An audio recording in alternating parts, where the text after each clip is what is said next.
Hey everybody, Canadian Operator here, and today we're going to be talking about the Byrna. This is the SD kit available in Canada. These have been very popular in Canada, as a buddy of mine has found out who has purchased this. Good friend of mine that I go to the range with quite frequently, and he was kind and generous enough to provide this for me for 1 week for review so I can open it up to you and show you what you get for your money. Now again, because we're a wife-friendly channel here, fellas, we're not going to be talking about any prices, but you can go to Byrna's website if you'd like to find out for yourself. And we're going to be talking about what's in the box, what you get, and then of course the intricacies and controversial nature of possibly owning one of these in Canada and what that could mean for you. So grab a snack and a drink, stay tuned, and let's open this up and see what we get. Alright, so starting off with the packaging, this thing is really nicely packaged. It's got a nice zipper all the way around, and then on the top, or the back side here, we have a nice little carrying handle just made out of nylon. Let's go ahead and pop this open and see what we get inside. Alright, so first and foremost, we have a couple of packs of what looks, or at least feels to be, like CO2 cartridges, because this does run on CO2. We do have some nice foam to protect your investment during shipping, and we've got a top pocket, and then we've got the bottom, and I'll just kind of show you without doing my best without basically spilling all this out on the table. So there's the top pocket there. We've got your documentation and other things there, and then you've got your bottom pocket there, and that's going to have the pistol as well as the extra magazine, the propellant, and some ammunition. So let's go ahead and take a look at, first of all, the documentation. We have a little card here, which you can read there, that comes with that. And we also have our manual. So we've got a nice full color manual here. This is quite nice. We've got some nice pictures on the inside there. All sorts of information about how to take care of your new Byrna.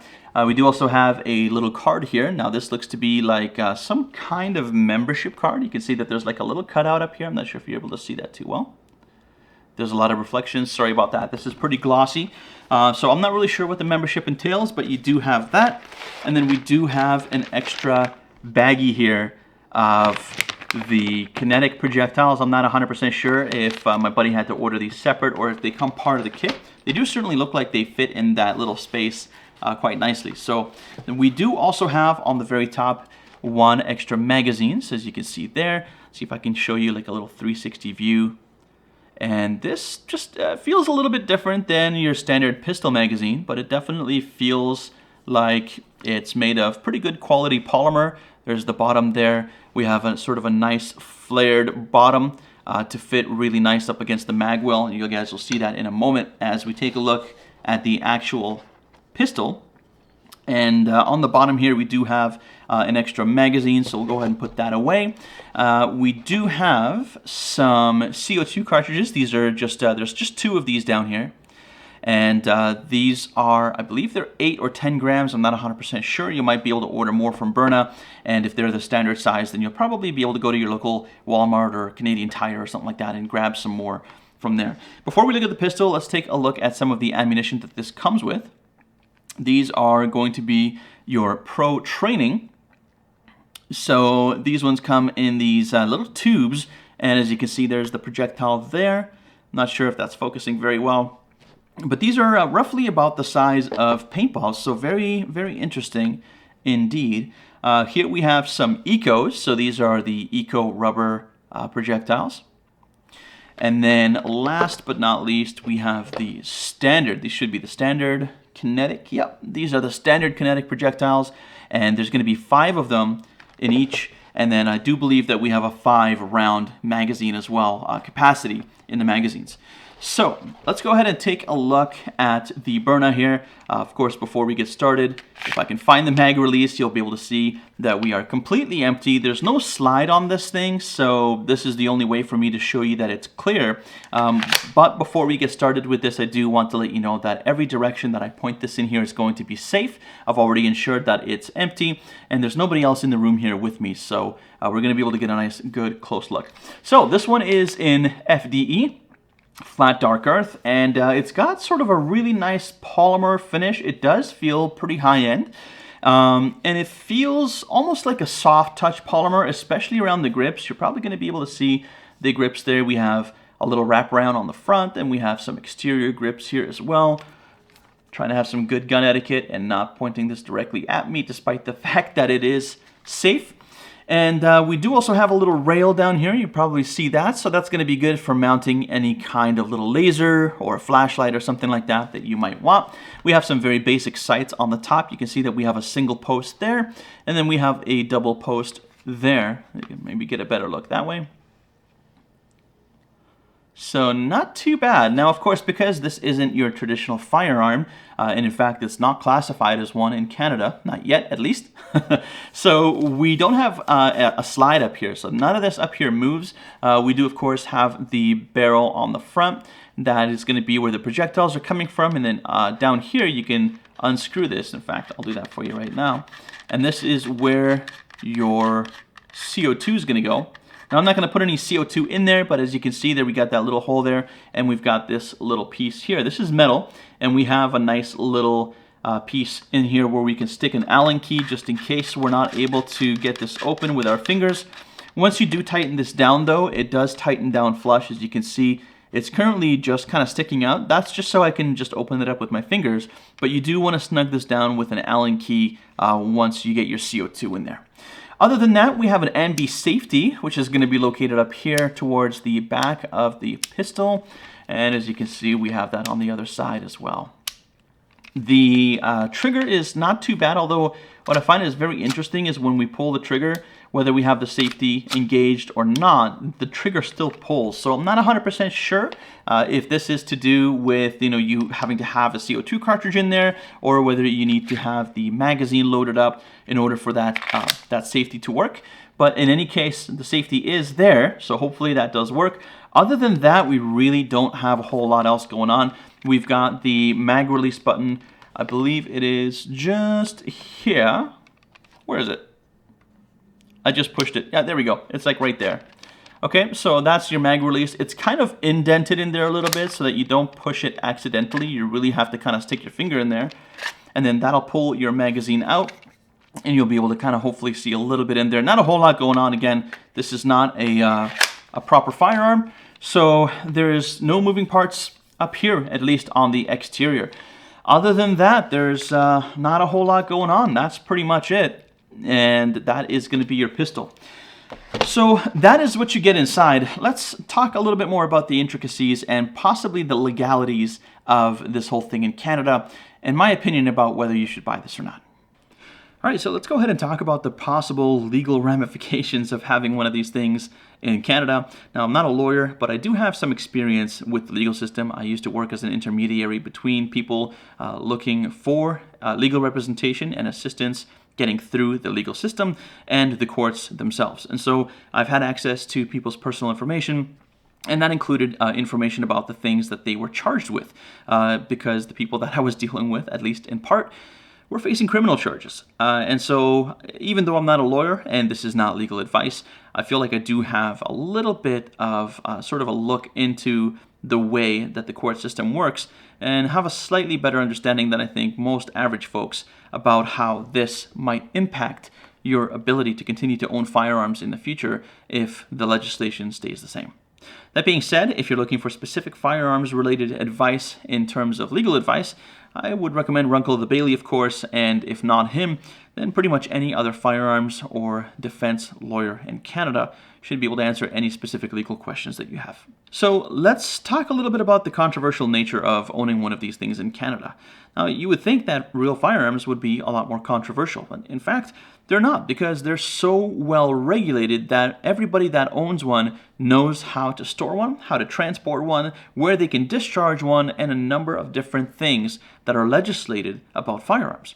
So this is something that's a little bit new. It's one of the only things in the market that we've seen designed for self-defense, at least that I've seen. And I know that in the United States market where this thing is made, it's certainly very popular because it's a less lethal option for folks to be able to defend themselves and their property, as well as the lives of themselves and their families, in a way which is non-destructive to a certain degree. In Canada, unfortunately, this does not work the same way. We don't have stand your ground laws, we don't have castle doctrine laws, and we don't have sanctuary states, or in this case, provinces. And for that reason, I just don't think that this is a good idea. The reason for that is because there is an absence of legislation defining what this even is. It doesn't fall into the area of firearm per se, but it could be debated in a court that it is. And this is one of the chances that you're taking by owning one of these things. One of the other things that I've noticed too in my experience working in the judicial system is that I found there to be two groups of people, both charged with an offense relating to firearms charges, but they got there in a very different way. The first group was a group of people who were either known to have previous firearms charges or have had some kind of run-in with the law, or even if they were brand new to the judicial system, they were being charged for the same reason as everybody else in that group, and that is because they used a real firearm in the commission of an offense. The second group of people, however, were very curious because they were facing much the same type of charge. However, they allegedly were not using a real firearm. They were using replicas, airsoft guns, and other air guns in the commission of an offense. Now, is self-defense a commission of an offense? Well, you'll have to consult a lawyer for that, and perhaps also the Canadian Criminal Code, which does talk about how much force is too much force. But without getting into too much detail on that, I can tell you that whether somebody was using a real firearm or a fake firearm, for lack of better words, they were facing the same charges.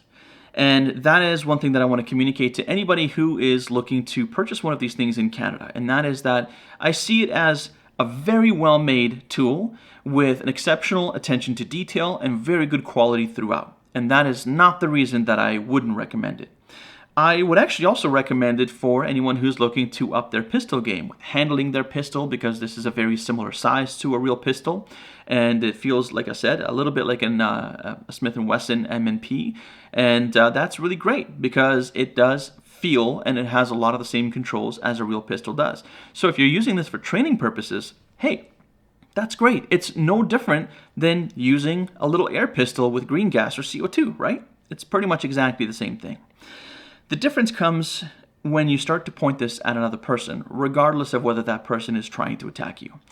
And I think that despite the fact that I don't know very much about the legal side of things, of what is and isn't legal and how much force is okay, I certainly wouldn't want to be put in the position of having to defend myself in court for defending myself in my own home.